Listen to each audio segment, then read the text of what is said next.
Po naređenju prištinskih vlasti sinoć oko 22 sata kosovska policija počela je akciju preuzimanja administrativnih punktova Jarinje i Brnjak. Nedaleko od prelaza Brnjak, posle kraćeg sukoba, policajci su uhapsili 4 Srba, od kojih je jedan pretučen i potom oslobođen. Grupa specijalnih jedinica kosovske policije u kasnim večernjim satima zaposela je administrativni prelaz Brnjak u Zubinom Potoku, dok su njihov pokušaj da se stacioniraju na prelazu Jarinje u Leposaviću sprečili Srbi. U Kosovskoj Mitrovici sa više lokacija se između 2 i 3 sata čula pojedinačna i rafalna pucnjava. Policijske snage Euleksa su oko ponoći blokirale glavni most koji razdvaja grad na srpski i albanski deo da bi sprečili eventualne sukobe, a kasnije su se oklopnim vozilima stacionirali i ispred suda u Kosovskoj Mitrovici. Srbi su u Rudaru put preprečili kamionima, poručujući da neće dozvoliti da na administrativnoj liniji između Kosova i Metohije i centralnog dela Srbije bude uspostavljena carina.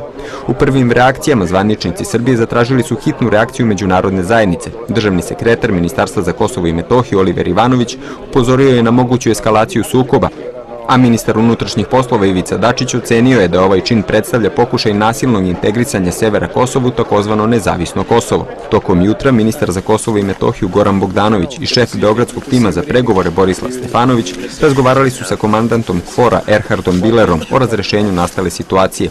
U međuvremenu kosovski ministar unutrašnjih poslova Bajram Redžepi izjavio da specijalci KPS-a neće biti povučeni sa teritorije opštine Leposavić i na prelazu Brnjak, sve dok ne budu postignut sporazum u vezi sa 2 prelaza na severu Kosova.